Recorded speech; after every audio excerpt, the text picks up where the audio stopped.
ಕಪಿಲಾ ನದಿಯ ರೀಕ್ಯಾಪ್ನ ವಿಡಿಯೋಗೆ ತಮ್ಮೆಲ್ಲರಿಗೂ ಆತ್ಮೀಯ ಸ್ವಾಗತ. ಇಂದು ನಾವು ಪುನ್ನಾಟ ಸಂಸ್ಥಾನದ ಒಂದು ಇತಿಹಾಸದ ಬಗ್ಗೆ ತಿಳಿಯಲು ಹೊರಟಿದ್ದೇವೆ. ಆರಂಭ.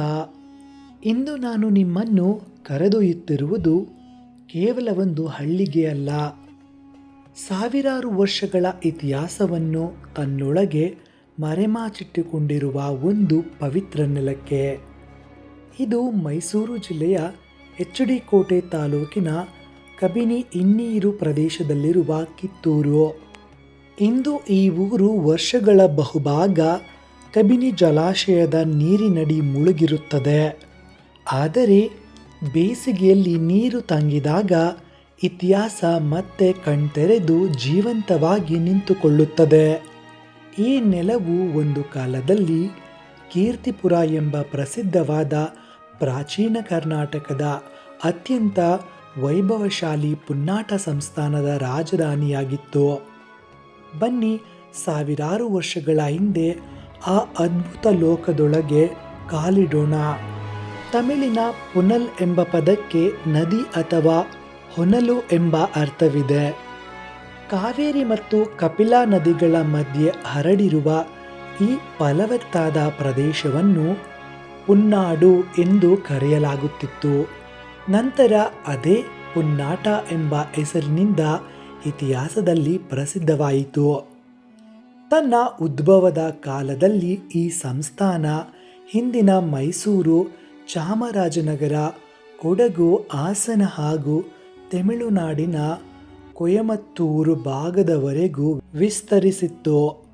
ಪುನ್ನಾಟದ ವೈಭವ ಕರ್ನಾಟಕಕ್ಕೆ ಮಾತ್ರ ಸೀಮಿತವಾಗಿರಲಿಲ್ಲ.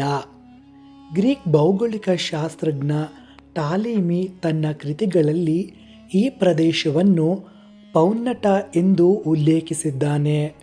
ಇಲ್ಲಿನ ಪಚ್ಚೆ ಹಾಗೂ ಪುಷ್ಯರಂಗದಂತಹ ಅಮೂಲ್ಯ ರತ್ನಗಳ ಬಗ್ಗೆ ಈತ ದಾಖಲಿಸಿದ್ದಾನೆ. ಇದರ ಮೂಲಕ ಸುಮಾರು 2000 ವರ್ಷಗಳ ಹಿಂದೆಯೇ ಈ ಪ್ರದೇಶ ಜಗತ್ತಿನ ವ್ಯಾಪಾರ ನಕ್ಷೆಯ ಸ್ಥಾನ ಪಡೆದಿತ್ತು ಎಂಬುದು ತಿಳಿಯುತ್ತದೆ. ಜೈನ ಧರ್ಮ ಪವಿತ್ರ ನೆಲ. ಕ್ರಿಸ್ತಪೂರ್ವ 3ನೇ ಶತಮಾನದಲ್ಲಿ ಉತ್ತರ ಭಾರತದಲ್ಲಿ ಭೀಕರ ಬರಗಾಲ ಉಂಟಾದಾಗ ಚಂದ್ರಗುಪ್ತ ಮೌರ್ಯ ಹಾಗೂ ಭದ್ರಬಾಹು ಮುನಿಗಳೊಂದಿಗೆ ಬಂದ ಜೈನ ಸಂಘದ ಒಂದು ಭಾಗವು ಪುನ್ನಾಟ ದೇಶದಲ್ಲಿ ನೆಲೆಸಿತ್ತು. ಇದರಿಂದ ಈ ನೆಲ ಜೈನ ಧರ್ಮದ ಪ್ರಮುಖ ಕೇಂದ್ರಗಳಲ್ಲಿ ಒಂದಾಗಿ ಬೆಳೆಯಿತು. ಇಲ್ಲಿ ಅನೇಕ ಬಸದಿಗಳು, ಶಿಲ್ಪಗಳು ಹಾಗೂ ಶಾಸನಗಳು ನಿರ್ಮಾಣವಾಗಿದ್ದವು.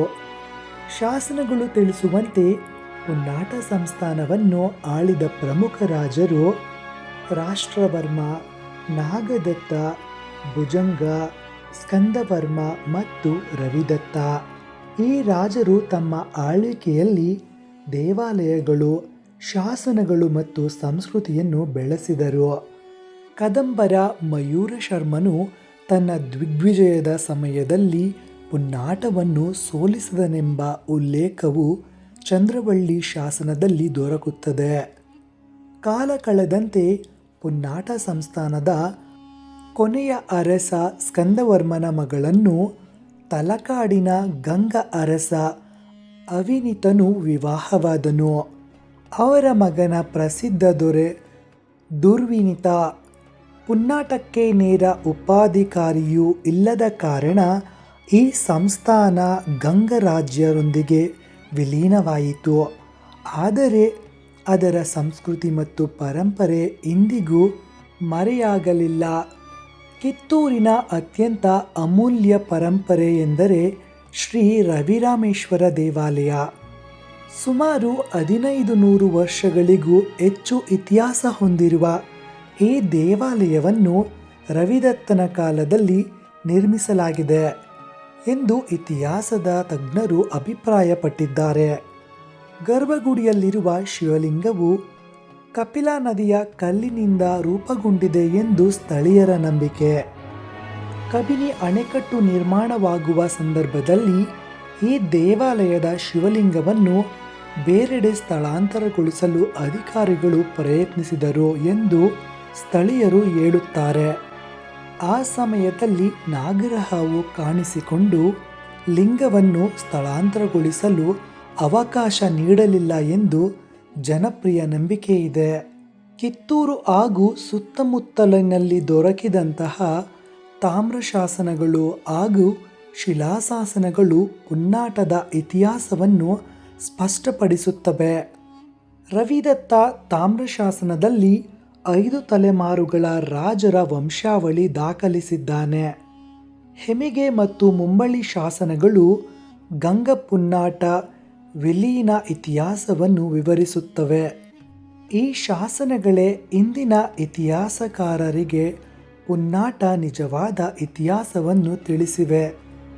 1974ರಲ್ಲಿ ಕಬಿನಿ ಜಲಾಶಯ ನಿರ್ಮಾಣವಾಗುವಾಗ ಕಿತ್ತೂರು ಸೇರಿದಂತೆ ಸುಮಾರು 33 ಹಳ್ಳಿಗಳು ನೀರಿನಲ್ಲಿ ಮುಳುಗಿದವು.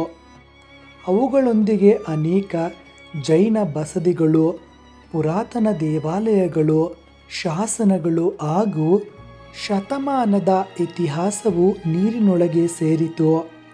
ಆದರೆ ಇತಿಹಾಸವನ್ನು ಪೂರ್ಣವಾಗಿ ಮುಳುಗಿಸಲು ಯಾರಿಂದಲೂ ಸಾಧ್ಯವಾಗಲಿಲ್ಲ. ಪ್ರತಿ ಬೇಸಿಗೆಯಲ್ಲಿ ನೀರು ತಂಗಿದಾಗ ಆ ನೆಲ ಮತ್ತೆ ತನ್ನ ವೈಭವವನ್ನು ಜಗತ್ತಿಗೆ ನೆನಪಿಸುತ್ತದೆ. ಕಿತ್ತೂರು ಕೇವಲ ಒಂದು ಮುಳುಗಿದ ಹಳ್ಳಿಯಲ್ಲ, ಇದು ಕರ್ನಾಟಕದ ಪ್ರಾಚೀನ ವೈಭವದ ಜೀವಂತ ಸಾಕ್ಷಿ. ಇದು ರಾಜರ ಕತೆ, ಧರ್ಮದ ಕತೆ, ಶಾಸನಗಳ ಕತೆ ಮತ್ತು ಕಾಲದ ಅಲೆಗಳಲ್ಲಿ ನಡೆಯುವ ಅಳಿಯದ ಸಂಸ್ಕೃತಿಯ ಕತೆ. ಇತಿಹಾಸವನ್ನು ಉಳಿಸಿಕೊಳ್ಳುವುದು ನಮ್ಮೆಲ್ಲರ ಜವಾಬ್ದಾರಿ. ಮುಂದಿನ ಸಂಚಿಕೆಯಲ್ಲಿ ಈ ಮುಳುಗಡೆಯಾದ ಸಾಮ್ರಾಜ್ಯದ ಇನ್ನಷ್ಟು ರೋಚಕ ರಹಸ್ಯಗಳೊಂದಿಗೆ ಮತ್ತೆ ಭೇಟಿಯಾಗೋಣ. ಧನ್ಯವಾದಗಳು. ಓಂ ನಮಃ ಶಿವಾಯ.